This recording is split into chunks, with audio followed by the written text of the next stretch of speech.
চাঁদপুর সাহিত্য একাডেমির আয়োজনে মাসিক সাহিত্য আড্ডা এবং সওগাত সম্পাদক মোহাম্মদ নাসিরউদ্দিন ও বেগম সম্পাদক নূরজাহান বেগমের জীবন ও কর্ম শীর্ষক আলোচনা সভা অনুষ্ঠিত হয়েছে। শুক্রবার বিকেলে চাঁদপুর সাহিত্য একাডেমি মিলনায়তনে এই আয়োজন অনুষ্ঠিত হয়। এতে চাঁদপুরের বিভিন্ন পর্যায়ের কবি, লেখক, সাহিত্যিকগণ অংশগ্রহণ করেন। অনুষ্ঠানে আমন্ত্রিত অতিথি হিসেবে উপস্থিত ছিলেন বাংলাদেশ শিল্পকলা একাডেমির মহাপরিচালক লিয়াকত আলী লাকী। তিনি তার বক্তব্যে চাঁদপুর সাহিত্য একাডেমির ব্যতিক্রমী এই মাসিক সাহিত্য আড্ডার ভূয়সী প্রশংসা করেন।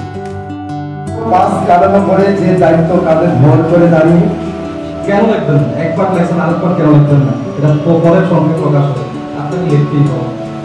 এই বাড়ির অর্ধেক তিনি নজরুলকে ছেড়ে দিয়েছেন আর অর্ধেক নিজের পরিবার নিয়ে থাকবেন। নিচে ছাপাখানা, উপরে দুটো অংশ, একটা অংশে নজরুল আর একটা অংশে নাসিরউদ্দিনের পরিবার।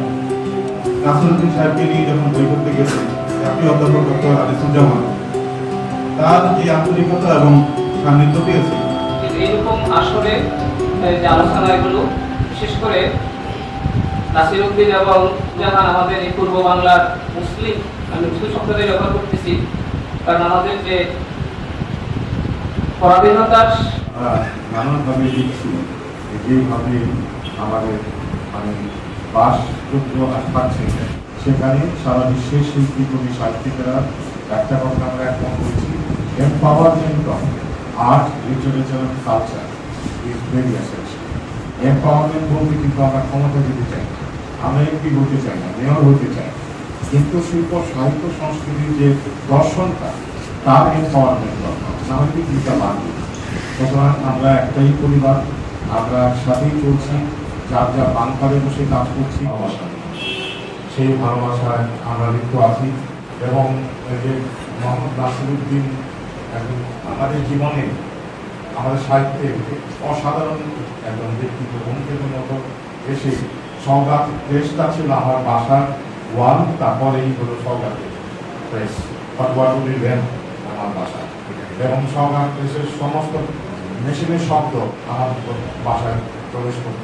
সেই সওগাতটা কতটা অবদান রেখেছে আমাদের প্রগতিশীল সাহিত্য চর্চা। এবং মোহাম্মদ নাসিরউদ্দিন, তাকে হয়তো অনেকে হঠাৎ করে ভুল বুঝতে পারতো, মনে করতো যে সে হয়তো আসলে এতটা প্রগতিশীল ছিল কিনা। এই এরাই সেই কায়কবাদ, নজরুল এবং এই নাসিরউদ্দিন রাই কিন্তু বলেছে যে মুসলমানদের যে শিল্প, সাহিত্য, সংস্কৃতির যে গভীরতা, এবং আমাদের বিরুদ্ধে তো অনেক কথা বলতো, আমাদের বলতে একসময় বলা হলো বাংলা আমার ভাষা না, ইংরেজি শিক্ষা করা খারাপ। আমরাও এত ডিটেল করার একাডেমি আমি সবসময় থাকবো, এবং আমি এই আপনাদের এই ভবন এবং আপনাদের এই কার্যক্রম আমার মাথায় ঠিক কোনো দিন মুছে যাবে, তাই উল্লেখ